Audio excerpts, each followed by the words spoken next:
Yo, vive le vent, bref, vive les téléfilms de Noël. Et s'il y a bien un film de Noël qui se distingue des autres, c'est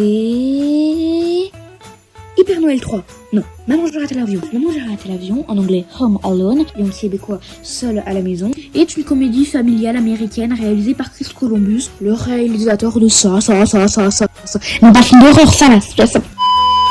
Désolé pour cette blague, on n'est même pas dans la période d'Halloween, donc ça a même pas de sens, mais désolé. Il est sorti en 1990, 1990 pour les chocolats. Et sachez que c'est une grosse saga. Avec donc Maman j'ai raté l'avion, Maman j'ai encore raté l'avion, sorti en 1992, en anglais Home Alone 2, Lost in New York, Maman je m'occupe des méchants, sorti en 1997, en anglais Home... Vous avez saisi. Le quatrième, en 2002, Maman je suis seule contre tous, Maman la maison est hantée, téléfilm diffusé directement à la télévision en 2012, et enfin Maman j'ai raté l'avion, ça recommence, avec un excellent jeu de mots dans la VO, Home Sweet Home Alone, avec mon excellent accent anglais. Vous avez l'habitude maintenant. Sorti en 2021 sur Disney+. Et cette saga a également eu 3 adaptations aux jeux vidéo. Étrange quand même pour le postulat de départ qui est un gamin qui a raté l'avion et qui est seul chez lui. C'est une saga 20th Century Fox. Et vous savez ce que ça veut dire depuis 2010.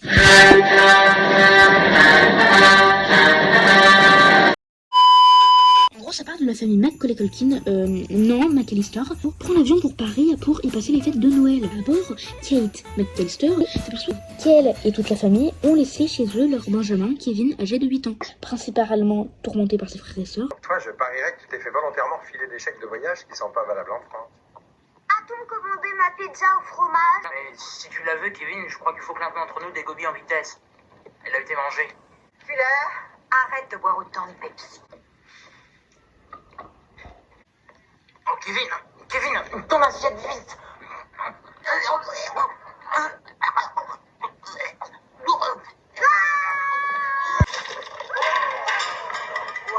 bah non. Dégage. Qu'est-ce qui t'a pris? C'est sa faute. Il a fait exprès de manger ma pizza. Il sait très bien que je déteste les olives et le saucisson. Tu peux être fier de toi, ça ne vaut rien. Un petit peu. Kevin, t'es vraiment très chiant. Toi, la ferme. Dépêche-toi d'obéir à ta mère. Dis bonsoir, Kevin. Bonsoir, Kevin. C'est pas croyable de voir un gosse pareil. Pourquoi on me traite toujours comme un chien? Je suis le seul sur qui on voit. Tu es surtout le seul à faire l'imbécile. Allez, monte. D'après moi, on est déjà en haut, non? Oh non, s'il te plaît. Exécution. Tu sais très bien que j'ai peur ici. Ne sois pas idiot et Fuller va venir en plus. J'ai pas envie qu'il vienne. Il fait toujours pipi au lit, celui-là. Je vais le faire dormir ailleurs. S'il te plaît, pardon. C'est trop tard. Grimpe là-haut. Tout le monde dans cette famille est contre moi. Eh bien, demande au Père Noël une nouvelle famille. Il est chétif, insouciant et effrayé, particulièrement par son voisin, le mystérieux par Marlin. T'as pas entendu parler du tueur à la tête sanglante? Non, jamais. Bah, c'est lui. En 1958, il a zigouillé tous les membres de sa famille, ainsi que la moitié des gens du quartier. Isachel s'appelle. Depuis, il se cache dans la banlieue environnante. Ils n'ont jamais retrouvé les corps. Mais tout le monde sait que c'est lui le coupable. Et certainement que dans un avenir très proche, il frappera à nouveau. Qu'est-ce qu'il fait là? Toutes les nuits, il sort de sa cachette et rôde dans les rues, tout en répandant du sel sur les trottoirs. Regardez cette poubelle qu'il traîne derrière lui, vous la voyez? C'est là-dedans qu'il met ses victimes. Le sel qu'elle contient ronge les corps et les transforme en momies. Ce Marley-là. Il y a combien de Marley dans les périodes de Noël? Ils sont tous des un peu effrayants. En plus, il y a un film sur la vie de Bob Marley qui sort dans pas longtemps. Ainsi que par la chaudière de la cave, dont le grondement et la grille qui s'ouvre et se ferme tout seul lui font très peur. Mais il est aussi très intelligent et débrouillard. Alors que sa famille essaie de l'aider depuis Paris, sa mère essaie de retourner auprès de lui. Kevin est fort content de s'être débarrassé de sa famille, qui supporte difficilement et qui le met parfois à l'écart en raison de sa position de Benjamin. Il goûte alors une vie tranquille faisant lui-même les courses et se croyant définitivement seul. Mais il ne sait pas que deux cambrioleurs ont prévu de vider la maison le soir du réveil. Les deux cambrioleurs les plus ridicules de toutes les États-Unis. Encore plus que ceux dans les 101 Dalmatiens. Il finit par prendre conscience du cambriolage et s'emploie à déjouer les plans des deux individus tout en constatant au fil des heures et des jours qui passent, et contrairement à ce qu'il avait cru au départ, que sa famille lui manque, au point qu'il se met à prier pour qu'il revienne. En attendant le retour de sa famille, Kevin met en place une série de pièges contre les deux cambrioleurs qui vont venir vider la maison durant la nuit. Ces derniers vont passer une très mauvaise soirée et ne seront pas encore au bout de leur surprise. Suspense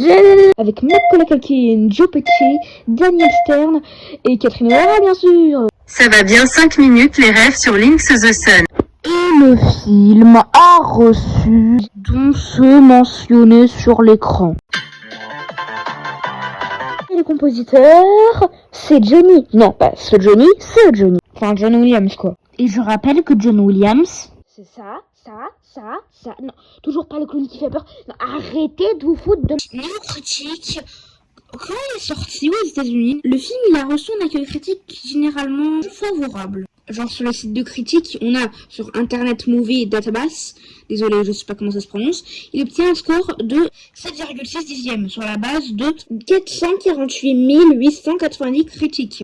On n'est clairement pas sur Food Fight. Ta gueule. Le film réussit beaucoup de scènes assez slapstick avec les deux personnages des cambrioleurs. C'est quand même assez difficile à faire quand on fait du live action. On a vraiment l'impression d'être sur un cartoon des Looney Tunes. Bon, contrairement à ce qu'on dit, je pense pas que c'est comme non plus le film parfait pour Noël et tout. C'est loin d'être le sujet du film. Et de vous abonner avec la cloche pour être au courant à chaque fois que je sors quelque chose de nouveau sur YouTube. Salut!